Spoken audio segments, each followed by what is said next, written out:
Nous sommes ici au centre universitaire de la Charente avec un invité exceptionnel en la personne de Daniel Costantini, ancien entraîneur de l'équipe de France de handball, champion du monde. Daniel, vous étiez venu sur Angoulême ce soir pour donner une conférence. Quel en était le thème? Le thème, c'était de voir si on pouvait faire un petit rapprochement entre les pratiques au plus haut niveau, un sport collectif, hand, basket, foot, etc., et ce qui se passe dans le monde de l'entreprise. Parce qu'il y avait, je ne sais pas si vous avez vu, mais il y avait pas mal de chefs d'entreprise qui étaient invités. Voilà, faire cette tentative de rapprochement en étant modeste, prudent. On ne parle pas de la même chose, mais il y a des pratiques qui pourraient être transférées. On a vu justement oui, qu'il y avait des chefs d'entreprise, il y avait des étudiants, il y avait beaucoup de monde. C'était une réussite pour vous ce soir? Oui, moi je suis content, parce que moi, j'étais pas payé au nombre de spectateurs, vous savez. Mais pour les organisateurs qui m'ont fait venir, bon, de voir que l'amphi était quasiment plein, ça doit être pour eux une grande satisfaction, et pour moi aussi. On est quand même toujours plus satisfait de parler devant beaucoup de monde, même si la population des étudiants, on sait ce qu'elle est. Hein, bon, elle est quand même un peu rebelle, bon, pas attentive tout le temps, mais bon, de temps en temps, je regardais plutôt les premiers rangs que les rangs du fond, quoi, voilà. On a pu constater justement ce soir vos talents d'orateur. C'est notamment ces talents-là qui vous ont permis de rentrer dans la Dream Team d'RMC? Oui, j'espère.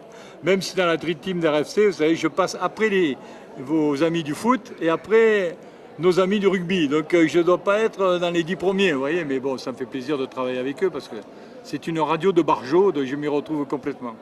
Et donc ces talents d'orateur-là, c'est ce qu'il faut pour devenir un grand entraîneur? De toute façon, les entraîneurs, il faut qu'ils fonctionnent avec leurs armes. L'entraîneur qui a quelques qualités de rhétorique, bon, il va s'en servir. Celui qui est plus taiseux ou celui, par exemple, les entraîneurs qui sont étrangers, qui ont du mal à parler la langue, ben, ils trouvent d'autres relais, quoi. Mais je pense que pour un être humain, l'utilisation du langage, ça me paraît quand même quelque chose d'essentiel. Vous allez passer une soirée, vous êtes sûrement un petit peu fatigué. Avant de vous laisser, est-ce que vous avez juste un petit conseil pour tous les coachs de foot charentais? Bah écoutez, j'aime beaucoup le foot et puis ça vous ne le savez pas, mais j'ai donné un coup de main à l'OL en 2002 quand ils ont eu leur premier titre. J'ai donné un petit coup de main au Racing Club de Lens en 2006. Là par contre ça n'a pas été une réussite.